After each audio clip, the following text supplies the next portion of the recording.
मसीह यीशु के जलाली और बाबरकत नाम में आप सबकी सलामती हो। आज हम बाइबल मुकद्दस में से सीखेंगे अध्याय 3 की पहली किताब पैदाइश में से उसके 5वें बाब पहली आयत से आदम का नस्बनामा हम सीखने को है।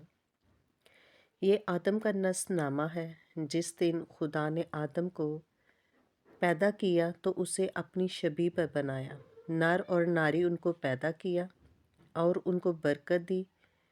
और जिस रोज़ वो खल्क हुए उसका नाम आदम रखा। और आदम 130 वर्ष का था जब उसकी सूरत और शबीह का एक बेटा उसके यहाँ पैदा हुआ और उसने उसका नाम सैद रखा। और सैद की पैदाइश के बाद आदम 800 वर्ष जीता रहा और उससे बेटे और बेटियां पैदा हुईं। और आदम की कुल उम्र 930 वर्ष की हुई तब वो मरा। और सैद 105 वर्ष का था जब उससे अनोस पैदा हुआ।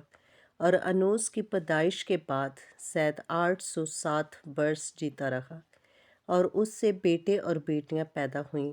और सैद की कुल उम्र 912 वर्ष की हुई तब वो मरा। और अनोस 90 वर्ष का था जब उससे कैनान